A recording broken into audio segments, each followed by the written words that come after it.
All right, man. Well, I want to start with kind of the dreaded question, right? So let's say I sat down next to you at a bar or a cafe, just randomly bumping into you in public, and I ask you the question, "What do you do?"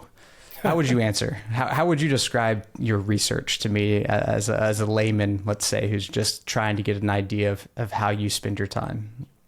Yeah, that's funny because I have a couple of stories that I tell about that on kind of regular basis, or at least, like anecdotes. Because, that happens. And of course, what I usually say, especially in that kind of like cocktail party setting, is I'm a psychologist. And then they ask me, oh, what kind of psychology do you study? What are you interested in? And I say, personality. And then they ask me one of two things, like inevitably. One would be, oh, are you analyzing my personality right now? Yeah. And so I always lie and say no, because otherwise it's awkward. But of course, everybody is analyzing people's personalities. That's what you do when you meet somebody. And I just might have a little advantage, like a professional advantage at that. But of course, I'm doing the same thing everybody else is. And then the other thing people often ask is, can personality change? Like, can my personality change? Or can my boyfriend's personality change? Or that kind of thing. People are very interested in personality change. The whole field of personality psychology has gotten pretty interested in personality change as well over the last couple of decades. So, but then, if it's a conversation that's getting into more depth, then I'd say that I'm interested in the structure and sources of our personalities. Like, what are the important elements of people's personalities? Where do they come from? How are they generated by what the brain does? So I do a lot of neuroscientific research. I do a lot of neuroimaging. And so I'm interested in what are the brain systems that are involved in different kinds of personality traits. And also in terms of how those personality traits are then risk for different kinds of mental health problems. One thing that I don't do usually right off the bat is use the word cybernetics. But if we really got into it, then I'd probably have to bring up my interest in that whole framework for understanding things, right? Because cybernetics is the study of the principles that govern goal-directed systems. Right? So there are all these feedback processes, and they're both artificial and natural systems that do things or attempt to do things using feedback processes to basically track where they are in relation to some goal. And all organisms are cybernetic systems. And I think that's the most useful way to understand biological systems in general, and including humans. Right. And speaking to that, one of your big things that you've really put forth is the cybernetic theory of personality as it relates to the Big Five. Could you say a little bit more about that? Yeah, so that was my attempt at a, sort of theory of everything kind of approach. So starting from when I was in grad school, I was interested in this kind of idea of what underpins personality, and integrating not just the behavioral descriptions and explanations, but getting into the neuroscience as well. And I think I've just always had kind of a synthetic intellectual style. Like I want to always put everything together. And also around that time, I read a book by Carver and Shire called On the Self-Regulation of Behavior. That was really my introduction to cybernetic ideas. And they were probably the people who most thoroughly brought cybernetics into social psychology. That book is really not focused on individual differences, so it's really social psychology. But they also then wrote some papers and did some work later that was more focused on personality and individual differences, and now how that fit into their whole approach. So just this whole idea that everything that we do, all the information that we process, even when we're just trying to understand the world around us, it's all oriented and directed and shaped by the goals that we have, and that all organisms are pursuing various goals, and that's what allows them to survive and reproduce. And so, from early on, I sort of had this ambition that I would at some point try to put this stuff all together using these cybernetic ideas. And eventually I felt like I had figured out enough things in my research and gotten far enough in my thinking that it made sense to try to develop something that was really coherent and that basically offers an explanation of everything that psychologists think of as personality. I think that, lay people and even psychologists in other disciplines sometimes think, oh, personality is the big five. Personality is like these big personality traits, or it's the MBTI, it's like extroversion, whatever your favorite personality trait or models is. People think that's what personality is. But really, it's any kind of psychological individual differences. Right. So the standard definitions of personality in psychology are just any kind of persistent pattern in people's behavior and experience over time. That's part of your personality.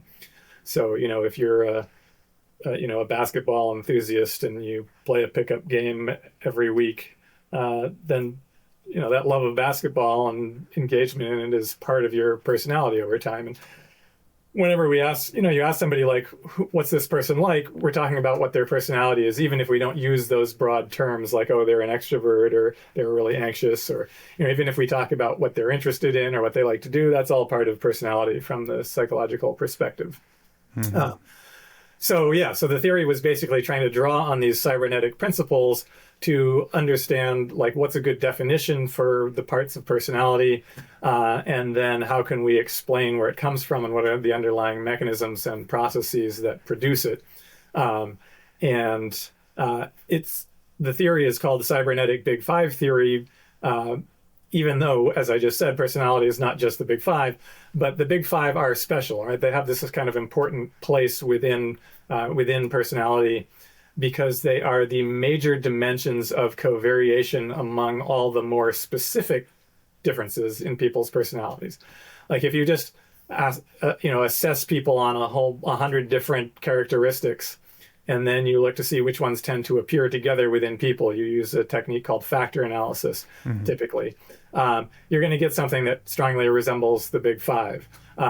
There's debates in the field about, is a 6-factor model better than a 5-factor model? But these are relatively small debates, because the 6-factor model is basically just like a slight rearrangement of the 5-factor model. It's not like really adding anything new. Right.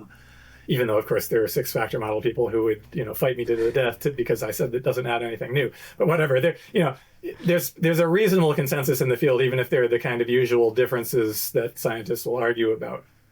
And so what that means is that in general, like take extroversion as an example, people who are more sociable also tend to experience more positive emotions, and to be more assertive and tending toward, dominance and leadership, and they're more physically active. And so there are all these things that are kind of different from each other, but which typically appear together within people.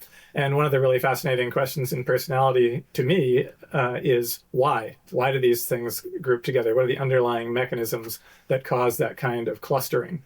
A lot of the research in personality psychology, especially pre-2000, let's say, was much more focused on, well, in addition to just kind of figuring out like what is a good description of personality, that's where the big five comes from. That took some decades.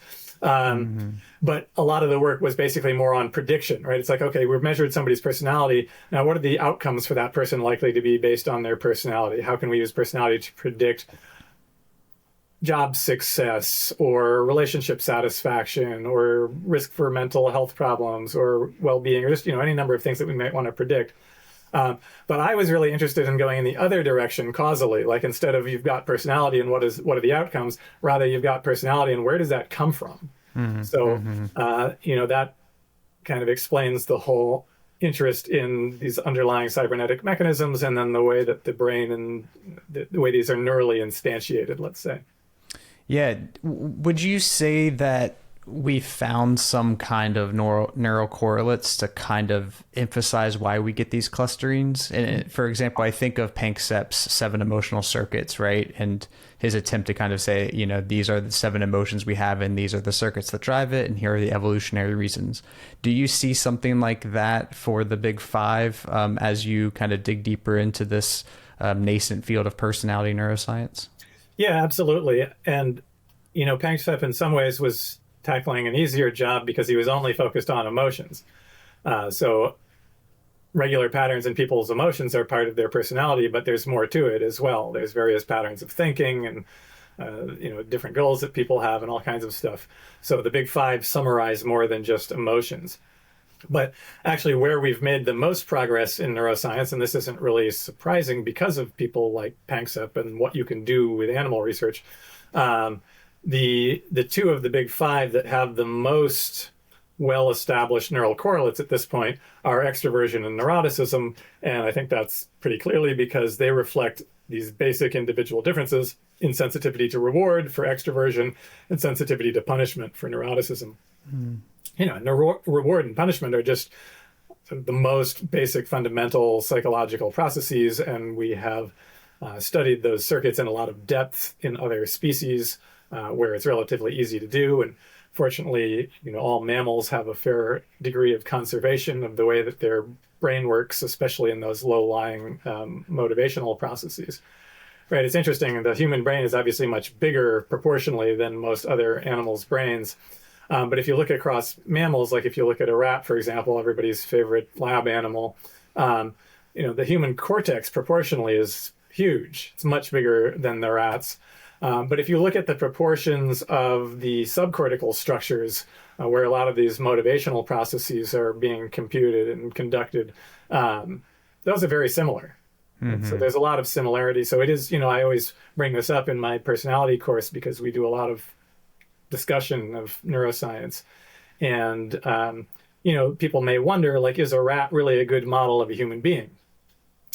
And my answer to that is that, well, there are obviously a lot of differences between humans and rats, but a rat brain is probably a better model of a human brain than some scientist's idea about how a human brain works, right? Because the brain is the most complicated object in the known universe. And we've got some ideas about it. We're constantly discovering new things about it, but still a lot we don't know. Yeah. So how was this tied to something like stress, for instance? When we talk about this kind of reward punishment dynamic, I immediately think of the parasympathetic and the sympathetic nervous system. I think of cortisol and dopamine, and it feels like in a lot of ways we could maybe break things down into either I have approach motivation and I want to move towards something, or I'm feeling like I am in a dangerous situation and I need to withdraw. How much can we maybe layer that dynamic into the realm of personality? Yeah, that is exactly what we're talking about here when we're talking about reward and punishment and extroversion and neuroticism, right? Like extroversion represents differences in people's approach tendencies, which are driven by their reward sensitivity, and neuroticism to their, which, the word neuroticism and neurotic, obviously that's got a lot of historical baggage. People start thinking about Freud. But in modern personality psychology, it really just refers to the tendency to experience all different kinds of negative emotions, which are triggered by threat and punishment. Okay, I want to pause very briefly here because I just noticed that my computer fan is starting to act up a little. And I don't know do you hear like my direct audio feed? I'm not hearing any feedback or issue with the audio. Would you hear it if it got like really whooshy? You probably would, right? Well, the good thing is if I did, it's white noise, so it would be easy to take out in post-production. Okay. So it probably shouldn't be an issue unless it really revs up, but I'll hear it if it gets to that point. Yeah, I have this thing because I've never invested in a good mic, probably because I'm not doing a lot of podcasting myself. And so I have two mic options, and one of them is just the computer's built-in mic, and the other is built into the camera. But what I've found is that people tell me that the camera mic actually isn't as good as the just built-in mic in the laptop. But sometimes if my laptop fan starts going crazy, you can hear it in the mic if I'm using the laptop mic. So that is the mic that I'm using. So if at any point it gets bad, I could switch to the other mic. It's just the quality might be not quite as good. I appreciate the heads up, but for what it's worth right now, you're coming through plenty fine. Good. Yeah. And so if we want to we can just bounce it back to maybe the tie into the nervous system and that dynamic. Yeah, exactly. If you want to just start fresh there. Yeah, I'll just start. I'm going to just pick up where I left off there because I wanted to say something about the sympathetic versus the parasympathetic nervous system, because most of those dichotomies that you mentioned do map on pretty well to reward and punishment, but sympathetic and parasympathetic really doesn't, right? Because if you are heavily approach motivated, that draws on sympathetic nervous system. And that's also true if you were heavily avoidance motivated, right? Sympathetic nervous system is just basically kicking you into action. Like, we got to deal with stuff out there. Whereas parasympathetic nervous system is saying, well, we don't need to deal with stuff out there. So therefore, we're going to focus on creating energy, right? We're going to turn on the digestive system. So, it's fight or flight versus rest and digest. But it's not just fight or flight, because when you're excited about something in a good way, that's also sympathetic nervous system arousal. But all that other stuff, yeah, like, stress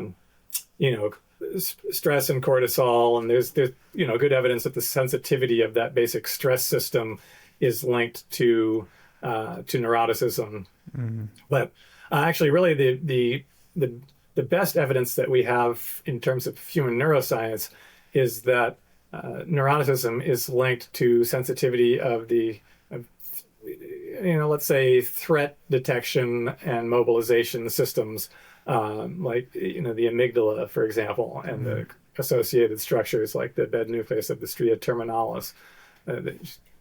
Forget that term. We'll just call it the extended amygdala. That's easier. So, there's pretty good evidence that is the sensitivity of those structures and various kind of functional properties of those structures are linked to neuroticism. For extroversion, we have very good evidence that it is linked to the sensitivity of the dopaminergic system. Right? You mentioned dopamine. And so it appears that the reason that some people are more extroverted than others, or one of the core reasons, is that they have more sensitive dopaminergic systems, so more things appear to be rewarding and motivating to them. Right? It's like if an introvert walks into a big party and they look around and go, God, this looks exhausting. Extrovert walks into the same party and they look around and they're like, hey, I know that guy over there, and I don't know them, but they look interesting, and it's like, so I can talk to them and this is going to be fun. Right? So basically what dopamine has been described as signaling the cost of effort. And I like that description, right? It's basically telling you when things are worth doing. And it's not just like telling you and then standing back. It actually is the thing that energizes you, right? It's like it produces that drive to move forward and to engage with things, and the excitement about how those are going to be, potentially rewarding. And by rewarding, I mean, like, from a cybernetic perspective, goals that you have, right? Any reward basically just boils down in cybernetic terms to a goal. So if you have a goal that you are a state that you're trying to reach, no matter whether it's something very concrete like food or very abstract like, I don't know, winning a chess tournament or publishing a scientific paper, those are goals. They've tapped similarly into the way that the reward system works. And so dopamine basically says, yeah, you're making progress toward this goal. Things are hopeful. Right? Dopamine is like the chemical of hope. Except really, that's a little misleading. The one thing that drives me nuts when people talk about dopamine is this idea that it's a pleasure chemical, right? Because it doesn't produce pleasure. The endogenous opiates produce pleasure. We know where pleasure is coming from in the brain. It's coming from a different neurochemical system, but that interacts heavily with the dopamine system. But what dopamine itself is doing is producing desire. And you can see that because if you give people a dopaminergic drug, like amphetamine, but then you also give them a drug that blocks the opiate system, what you get is the kind of physical arousal and sort of that intensity and wanting things, but it doesn't feel good. You kill the pleasure that people would normally be getting out of amphetamine. And so, like, in the normal course of things, when drugs aren't involved, if you want something, but you're not getting it and you get frustrated, it's dopamine causing you to want it, even though there's no pleasure going on right then, right? So the pleasure comes from dopamine plus opiates.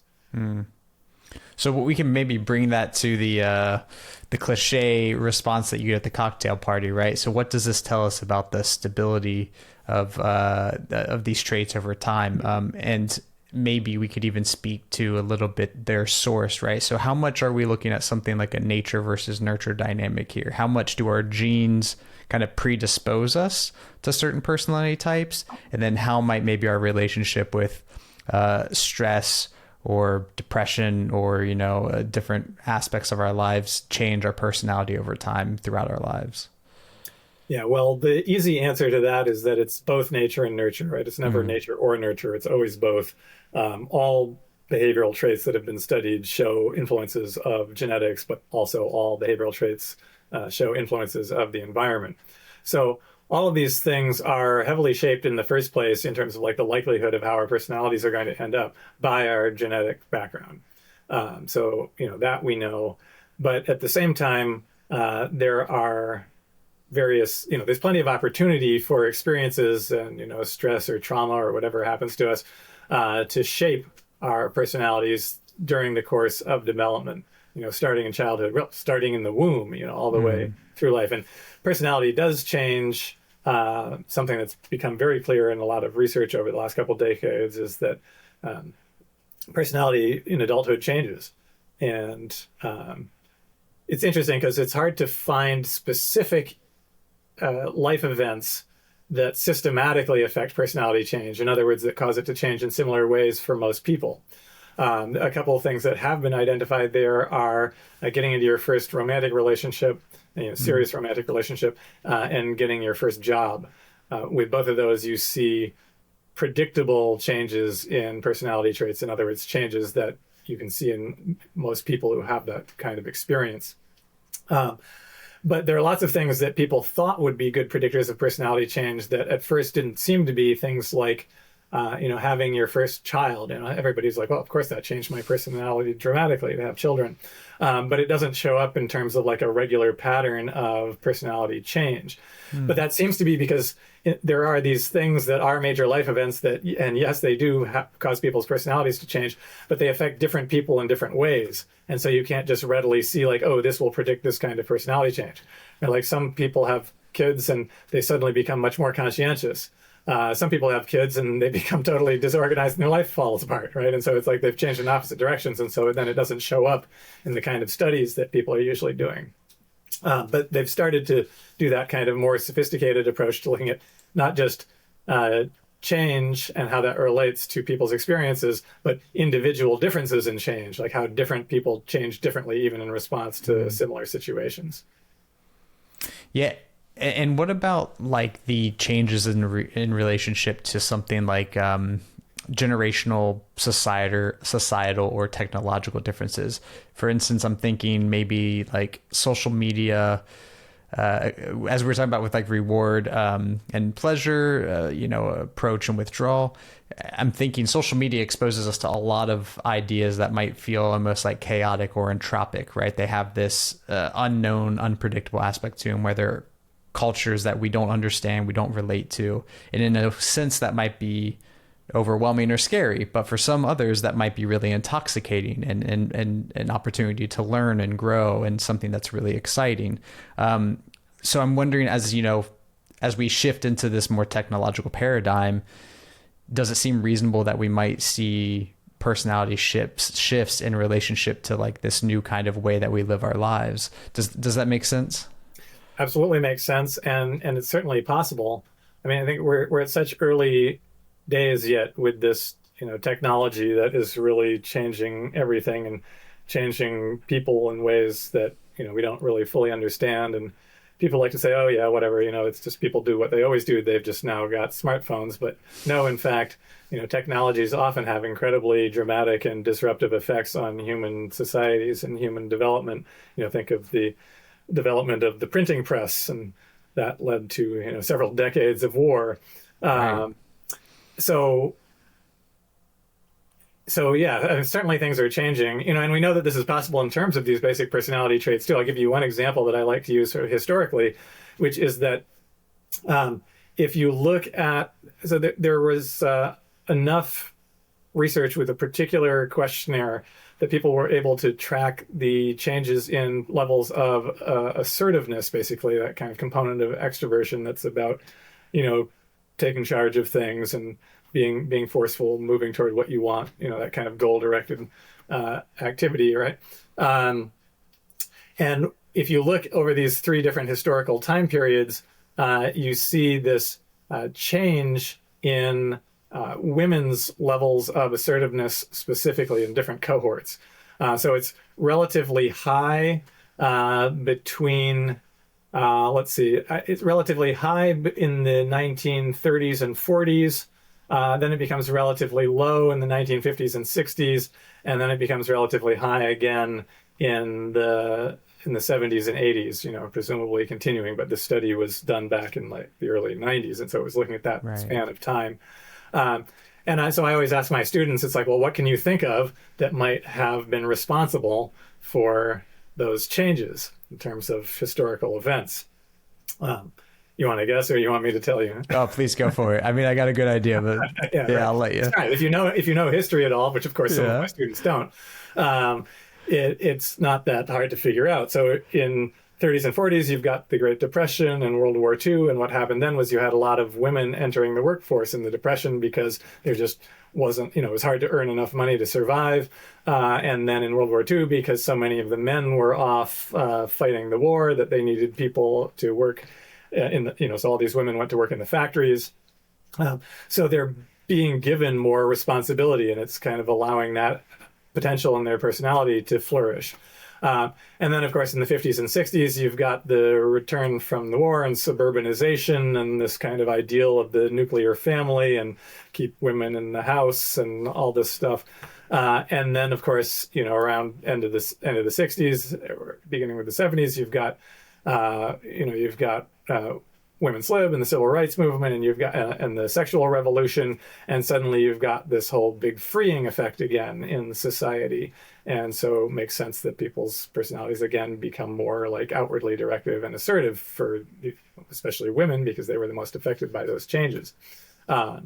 So who knows what's going to happen with the information age, right, and the right. Smartphone age and the internet age, but it could do some things.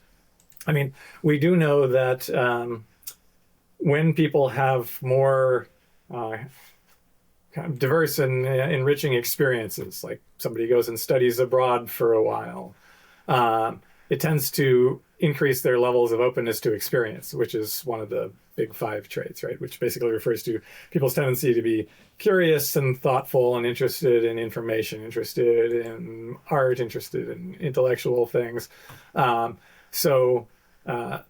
You were bringing up the fact that there's all this information that you're exposed to through the internet. Will that generally tend to increase people's levels of openness? You might conclude that, or you could worry more about the other thing you mentioned, that it could be overwhelming. And this gets at the ambivalent nature of things that are unpredictable or unknown. It's a fascinating category of stimuli, and maybe the most important category of stimuli, because it's the only one to which we have this innate ambivalent response. Something that was unpredicted or that was unknown or unfamiliar is innately both rewarding, or both promising and threatening, let's say. So we often think of a reward as the thing that you get, but psychologists talk about incentive reward, which is a cue that you might be able to get the thing that you want. That's what triggers dopamine. So dopamine really is a response more to incentive reward than to consumatory or hedonic reward, just when you're actually getting something that you like. And so the unknown is an incentive reward. It basically triggers this exploratory tendency, like, oh, I want to find out more about that, right? So information is innately rewarding to us. But at the same time, it also triggers threat. It's because what you don't know can kill you in the worst case scenario, right? So if something happens and you didn't predict it, then it's better to be a little bit cautious, because there's clearly something that you don't understand going on. And so a lot of it has to do with the magnitude of the frameworks or the understanding schemas that get disrupted, right? Like if something really dramatically unknown happens, then you're likely to respond first with fear. Whereas if it's in a relatively contained space and you kind of understand the surrounds, but something unpredictable happens, then maybe it's more likely to just induce pure curiosity. And you see this in animals. What you see is that basically, let's say you've got a rat in a cage where it's familiar, and then you play some unfamiliar loud sound. And let's say that sounds like let's say the speaker is in a particular location in the cage. Well, the first thing the rat's going to do is freeze, right? It's going to go into these sort of innate stereotypical defensive responses. If it can clearly locate where the sound was coming from, it might even like run to the opposite side of the cage, right? So the initial instinctive response is fear of the unknown. And that's probably wise, right? Because who the heck knows what that is? It could be something that wants to eat the rat. But then if nothing further bad happens, it will start exploring, right? And it will start sniffing around very cautiously at first, right? So these things are then in a kind of balance.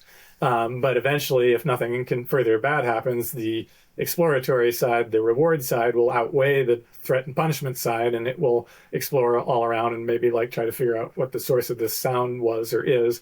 And only after it's kind of got that mapped out and it, what's going on has become more predictable again, will it then settle back down into, either boredom or whatever else it was doing beforehand.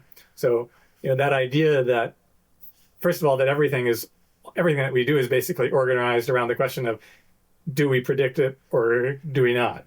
And it's like two basic categories in experience, the predictable and the unpredictable. And then, obviously we want things to be sufficiently predictable that we can keep moving toward our goals. That's how a cybernetic system works, right? It has to be able to predict things enough to be able to direct itself. And that's what we're trying to do. And so the fundamental question that we're always trying to answer is, what should I do? And when we can't answer that, well, we're usually threatened. If we feel like, okay, I'm not worried about any of my existing goals and I've got a little free time and this is kind of interesting, then we explore. And so from an evolutionary perspective, threat predominates over reward in terms of the unknown. And you can see why, because you'd better first make sure that everything's not going to go to hell before you start exploring it. Yeah. And of course, you see people, right? This is a prime difference in personalities, that some people are really balanced toward exploration and get themselves into all kinds of crazy situations where you think like, good God, what made you think that was a good idea, right? And then other people are so balanced toward fear that they can barely do anything, because anything that's even a little bit unpredictable is just really disruptive and anxiety provoking for them. Yeah, I feel like I remember you also mentioned at some point too that mental disorders and psychopathologies are often a case where someone is on the extreme end of one of the big five. Is that correct? Pretty much all of the big five serve as risk factors for psychopathology, for mental health problems. So, and one thing that's really interesting that's come out of clinical psychology research in the last couple of decades is basically that the structure of symptoms of mental disorders is very, very similar to the structure of normal personality variation. Right? So for four of the big five, they're essentially identical. Right? So there's one group of symptoms that has to do with how much negative emotion you experience, like anxiety and depression. That maps onto neuroticism. There's one that's about your inability to experience pleasure or to be motivated and assert yourself. That's often referred to as detachment, and that's just the opposite of extroversion, right? That's basically introversion to like a pathological extreme. It's funny because when they were initially developing this system, having to do with when they were revising the DSM the last time, when it went from DSM-4 to DSM-5, they were initially just referring to this as introversion because it was so clearly the same dimension, and there were like public announcements about the progress of this. And they got so many complaints from Jungians that they decided they had to change the label, because the Jungians were saying, you can't say that introversion is a pathology. And I think they were right. You shouldn't say that introversion is a pathology. And so what they referred to it instead of was as detachment, which I think is actually maybe even a better label than introversion for the opposite of extroversion, because it's basically like what engages you in things. It's when you think that they might be rewarding and they give you a sense of hope or interest or potential or pleasure. And so people who lack that, if they lack it to a sufficient degree, then they're really at risk for depression and social alienation and all these problems like that. But if they've just got sort of a relatively low amount, then they're just, they may feel perfectly fine, but they're not that excitable, right? They're not that interested in going to every party and checking out every new thing. They're perfectly comfortable with, being at home and doing what they do and, interacting with the few friends that they already know. That's fine. They don't need all that extra stuff. Right. So, okay. So you've got detachment as low extroversion. But so that's the thing is, right, it's like you don't want to say that introverts are pathological, but the more introverted you are, the more at risk you are for certain kinds of mental health problems. It doesn't this is another thing that sort of, that I think is really important and not even understood well enough within clinical psychology, that just because you show something that gets described as a symptom within the DSM and these systems for diagnosis doesn't mean that you're mentally ill. It has to basically be causing you to dysfunction and not to be able to pursue your goals, your basic needs, your desires effectively before we should really be calling it a mental health problem or a psychopathology. So basically has to fail the cybernetic test at that point. Exactly, right. So we have, so I've got this cybernetic Big Five theory. That's my theory of personality. And then Bob Kruger and I extended that to be a theory of psychopathology as well. And it basically describes psychopathology as cybernetic dysfunction, right? So we think that the only time when you should say that somebody is mentally ill is when they're unable to pursue their important goals effectively, even including things that might not be fully conscious, like low-level basic, human needs. Because sometimes people are deluded about their goals, right? It's like, using the broad cybernetic sense of goal. Somebody might think, oh, I don't need other people, right? I'm fine without having any connections to other people. But actually, most people have an innate need for some degree of a connection and affiliation. And so if you think that you don't need that at all, you might just be wrong, right? And so it might be causing you problems, even though you don't understand that that's the source of the problems. Right. So it's not just kind of simplistically saying whatever people think they want is what they need to have.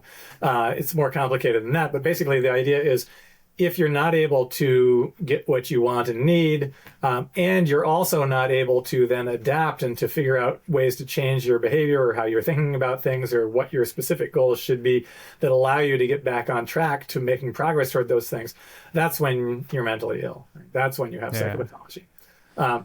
It can't just be when something goes wrong and you can't pursue your goals, or anytime somebody had some big, screw up in their lives and something got thwarted, and we wouldn't want to say that made you mentally ill, because most people, when that happens, they're bummed out for a while or distraught or whatever, but they figure out how to cope with it and how to get themselves back on track. And that's exactly what cybernetic systems do, right? They get blown off course, but then they use feedback processes to get back on course. So it's only when you've got the off course and the mechanisms that should be getting you back on course have broken down that's when we say that you have psychopathology. And that kind of disruption is more likely with extremes of the Big Five, but not inevitable, right? Somebody who is very, very, very introverted, or even somebody who's very prone to neuroticism and anxiety, and they're kind of depressive. Maybe they figured out ways to deal with that in their lives that allows them to cope, and maybe they've kind of accepted, I'm just, this.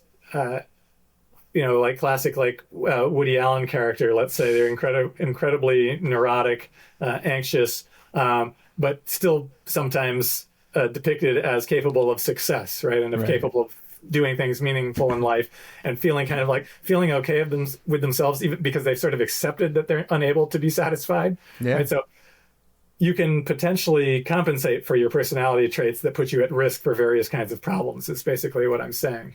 Yeah.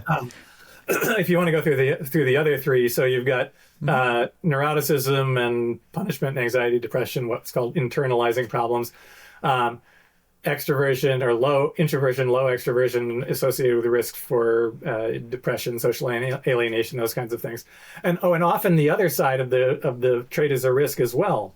Especially the high assertiveness side of extroversion is a risk for things like drug problems, antisocial behavior, gambling problems, right? So people who are really driven by the possibility of reward, and that's a risk for mania, risk for a whole bunch of things can come from, so it's not just one side of the trait's always bad and the other side's always good. There are usually risks at both extremes. So it's chasing the dragon kind of thing. They're too dopaminergically motivated in that sense. Yeah, exactly. Right. Yeah.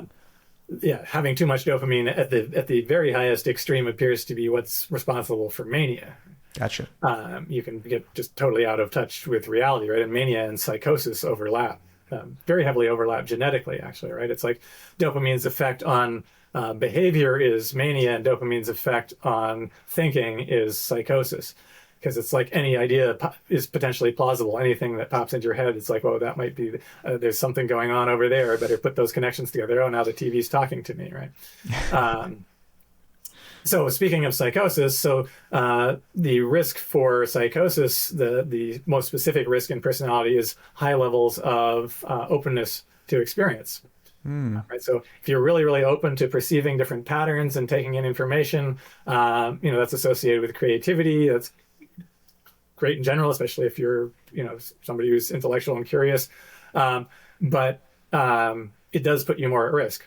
That one's a little bit more complex than the others because there's this intellectual component of openness that actually protects you from the risk. And then there's the more kind of aesthetic and fantasy-oriented component of openness that's what puts you more at risk. All right, and then I guess the last one, oh no, there's still two more that we haven't done. So there is conscientiousness, for which the opposite in psychopathology research is usually called disinhibition, right? Impulsivity, distractibility, lack of perseverance, even just drug use, irresponsibility in general, all that kind of stuff that goes from kind of not having your shit together, right? Being unable to prioritize goals effectively. Yeah. But there again, they've got the opposite, right? You can have problems associated with too high conscientiousness, which can be associated with compulsive problems, like obsessions, compulsions, workaholism, things that are these kind of over control problems like anorexia, where it's like, I'm so disciplined, I can just overrule this basic biological impulse and I don't need to eat. And then the last one would be agreeableness, and the opposite of agreeableness is often described as antagonism.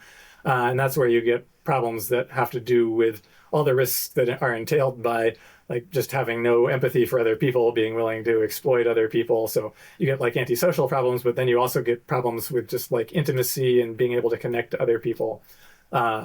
So these things are so intimately connected, I would say that there's not even really, it doesn't make sense to think of a distinction between personality and psychopathology, at least in terms of the different symptoms and features that we see in different types of psychopathology. Yeah.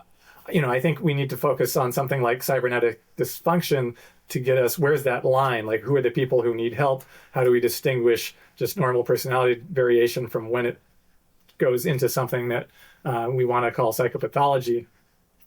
But it's not just about the level of the symptoms or the level of the traits. You can have somebody who is, one of my favorite studies ever is a study that compared two groups of people who had daily auditory hallucinations. One group was a group of psychotic patients who have schizophrenia or some other psychotic diagnosis. But then the other group was a group of healthy psychics. They're going about their lives. Some of them have businesses as psychics, so they're even earning some money from this oddity of theirs. They've got social networks that are intact and functioning. In other words, they're cybernetically going about their lives in a perfectly normal way. It's just that they don't function in quite the normal way because they're constantly hearing voices talk to them, and they think that they're coming from these other realms of existence that they're communicating with. But that means that they've got hallucinations and delusions, right? Which we usually think of as the most extreme forms of, mental health symptoms. But they're not disordered, right? And even the DSM respects that basically because it says even if you've got hallucinations and delusions, you can't get a schizophrenia diagnosis unless you also have some kind of impairment or distress or, there's some kind of disruption to your functioning, which I think that's precisely where the cybernetic lens is so effective. So you can have these relative extremes. And so that moves me toward like a lot of sympathy for the neurodiversity movement, right? Which is to say, basically, like, don't just assume that because somebody is unusual and out of the norm for human functioning, that they have a disorder and should be pathologized. Those extreme traits are probably going to put them more at risk. It might be harder for them to do some things in life, and they might be more at risk for having episodes of psychopathology. But the mere fact that they have them doesn't make them mentally ill. Yeah, that's really interesting. And I mean, and I think it highlights a lot of what is going on right now in the clinical space in terms of how the DSM has kind of fallen out of favor for its categorical thinking and not enough of its kind of like a spectrum thinking, right? This idea that everything fits into these boxes, and if you check off the box, everything, then you have the disorder, right? Or you have the pathology. Right. Yeah, so I'm also part of this consortium that's called HiTOP, which stands for Hierarchical Taxonomy of Psychopathology. And that's a group of mostly clinical psychologists, but also some psychiatrists and a couple of personality psychologists like me, who are basically trying to come up with an empirically based alternative to the DSM, because the DSM is just totally broken and useless from a scientific perspective. It does not describe reality. There aren't these categories of people. In other words, there's no such thing as schizophrenia, right? And like you can make people very uncomfortable if you say that, because they say, well, what about these schizophrenic people? And it's like, well, I'm not denying the existence of those kinds of mental health problems, but to think about that as some kind of category of person that is totally qualitatively distinct from everybody, from the rest of humanity, as if there was some like bright line boundary where it's like, oh, now you've got that disease. That's just not how it works. Right. Yeah. There are people with all different levels of severity. So there are people with sort of mild features of psychosis and more major features, and there are those people who are the psychics with the daily auditory hallucinations who, incidentally, like the punchline of that story that I forgot to tell is that when they did the study, obviously there were a bunch of measures like about how distressed they were and dysfunctional that distinguished the patients from the psychics, but measures of auditory hallucinations and the severity of hallucination and delusion, those things that are like the core of psychosis, that could not distinguish the two groups. Right. Well, where's that take us in terms of like creating that revolution? Like if HiTOP kind of had its way, right? If we could really revolutionize the DSM or clinical work, where would that take us in terms of how we look at diagnosing people or handling these pathologies or disorders? Yeah, well, so there would basically be two components of diagnosis, right? So one would be determining something about dysfunction, and like, the cybernetic dysfunction theory, that's my theory. That's not shared by everyone in HiTOP or like officially endorsed by HiTOP. But I think everybody there has a similar, like at least an adjacent perspective, which is that basically you need to separate the description of these different dimensions and spectra of symptom. They actually call them spectra in HiTOP, right? It's like the detachment spectrum or the thought disorder spectrum or whatever. And so what you're going to have is some kind of a diagnostic process in which you identify that, yes, this person is struggling and needs help. That's the dysfunction component. And then you're going to characterize them according to these different dimensions. And so the hierarchical component of HiTOP is important, right? The H, because up near the top of the model, you've got these broad dimensions that are quite similar to the big five dimensions in normal personality. But then you've got a whole bunch of subdimensions, and so you can break it down all the way to very specific symptoms.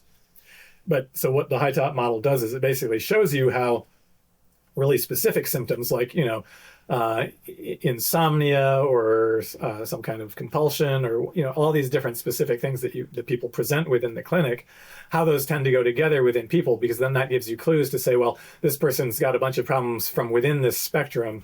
So that's going to guide us to basically thinking about what kind of treatments that are going to be available and effective, because one of the things that's been shown in all the research on psychiatric treatments over the last several decades has also been that it's not specific to disorders. The same treatment tends to work for a bunch of different disorders, and lo and behold, it tends to be organized according to the way they actually tend to co-occur, which is exactly what HiTOP is trying to map out.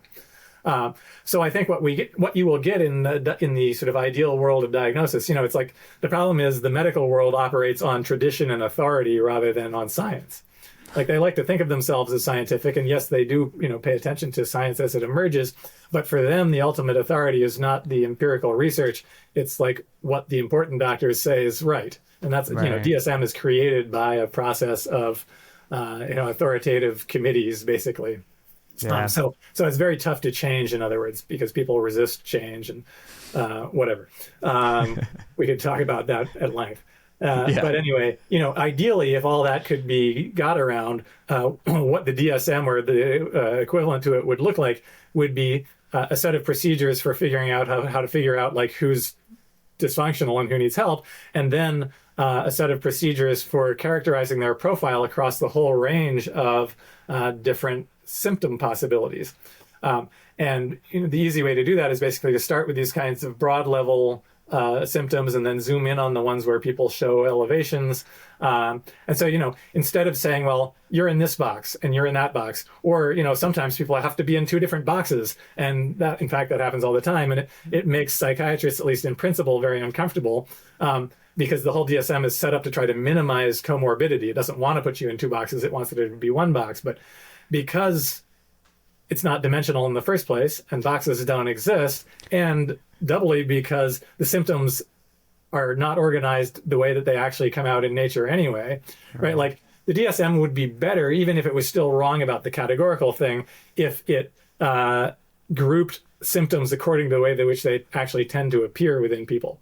Yeah. Which, ostensibly it's kind of trying to do that, but it's doing it all based on like this kind of historical, clinical intuition, let's say. Like clinical observation and intuition about which things go together and what that means, and it's often wrong about which things tend to go together, and so we could reorganize that and do better, just following a lot of the research and all the data that we already have. And so instead of going in a box or in a couple of boxes, you would just get a profile, just like a personality profile that says you're in like the 90th percentile for this symptom dimension and the 20th for this one, so we probably don't have to worry about those kinds of problems. And then you're in the 60th for this one, so that's a little elevated, so we should think about how that's contributing to your problems or not. And that would, formalizing that would be useful in terms of giving people more systematic a way to approach diagnosis. But the funny thing is, it turns out that's basically already the way that clinicians operate. Like there are studies of clinicians, and they rarely even use the DSM. They've got kind of ideas in their head about like, what depression is about, but they don't sit down and actually run through the checklist and then like try to make sure that you've exactly fit the criterion for the diagnosis. They just say, yeah, you probably got depression. That's what I'm writing down on this insurance form as your diagnosis. And now I'm going to try to help you, right? And I'm going to try to understand like what's going on in your life and what your strengths and weaknesses are. So they're already basically doing this kind of profiling thing, and that's what they tell us when studies are done that shows like, hey, clinician, here, use the DSM to describe this person. Now use one of these dimensional systems to describe the person. They tend to like the dimensional systems better, and that's because they correspond more clearly to what they already do and to reality. Yeah. So, I think, I don't know. I don't know how hopeful we should be that this will actually change officially in medicine anytime soon. But, at least it's changing in science. It's improving research. It's kind of, you see it kind of bleeding out into the popular understanding with the idea that it used to be just the spectrum was autism, but now people think, there's a schizophrenia spectrum, and think of ADHD as on a spectrum, right? And those still aren't very good categories. Like ADHD is a mess, schizophrenia is a mess, depression is a mess in terms of like accurately describing people's problems, but like the idea is there. Yeah. Although it's funny how even then it's sort of like humans. It's not just doctors, right? Humans like to think categorically.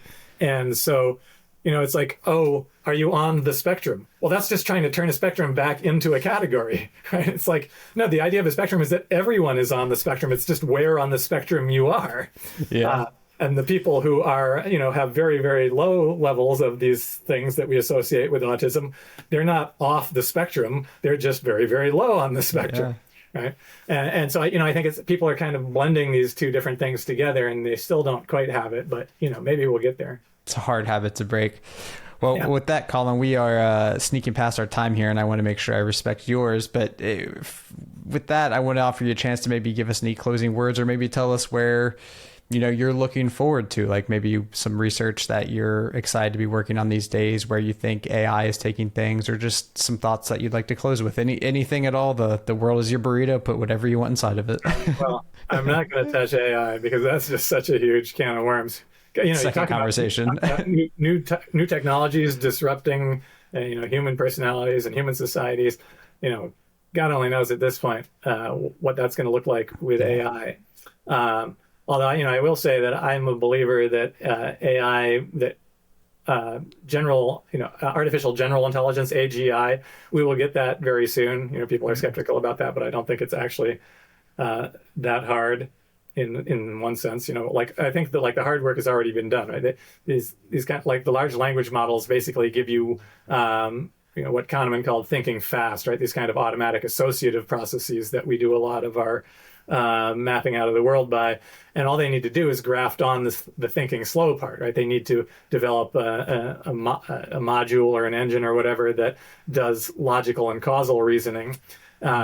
You graft something that is good at doing causal and logical reasoning onto a large language model, and pretty quickly you're going to have AGI, and then Katie bar the door.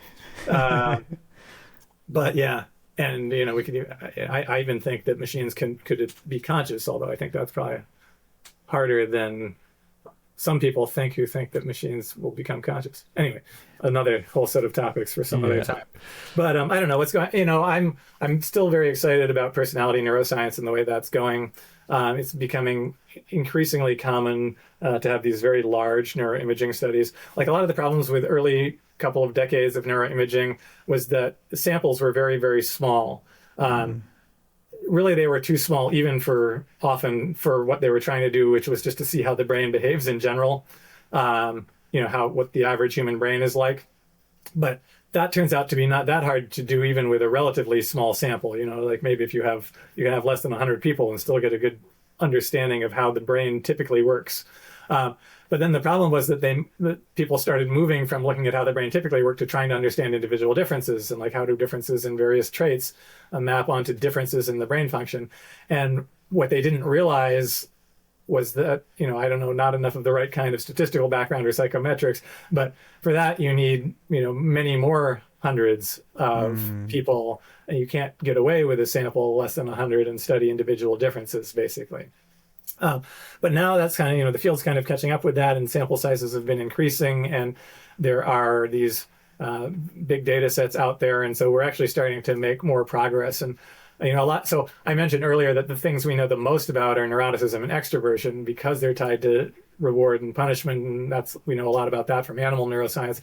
And so a lot of my research, I think, really kind of in reaction to that, because I'm one of those people who's always pushing toward like, what don't we know? It's like, what's the hard thing to look at, has been looking at the other traits like agreeableness and linking that to brain processes that are related to empathy and what's called theory of mind or understanding other people's perspectives, like social information processing, openness and intellect, and linking that to processes related to, well, partly just things that are linked to intelligence, like working memory, but also things that are linked, interestingly, to psychosis, and creativity, like these more kinds of broad, diffuse, associative processes, and shifting back and forth between like the systems that are mostly doing reasoning and those that are doing like simulation and imagination. And then, the last one, recently I've been doing a bunch of stuff on conscientiousness and trying to figure that out, because it's like, there are plenty of smart people who just can't get organized and get things done, right? Like the idea of underachievers is real. And so like if they don't have the motivation or the organization, what's going on, it's got to be a different brain system, even though we think of all that stuff as being like, well, it's the prefrontal cortex, right? That's intelligence. That's organizing your goals. But it turns out it's not that simple, right? There are different broad neural networks that are, with nodes in the prefrontal cortex. And we've been trying to kind of tease those apart. And that's sort of over the last 10 years, we've got a trajectory of research, like trying to basically seeming to link conscientiousness to a particular neural network that seems to be involved in prioritizing goals effectively. So there's a never-ending flow of questions about the brain because it's so complicated. And then you've got a whole another layer when you're saying, well, here's how the brain works. Now, how does that relate to people's differences in their personalities, right? So I don't really anticipate getting bored with that side of what I do. That's why I love this topic, man. It's an endless puzzle to solve, and hopefully we'll chat more about it again another time. And with that, I want to just thank you for your time, man. Yeah, well, thanks for having me on. It's been a really fun conversation.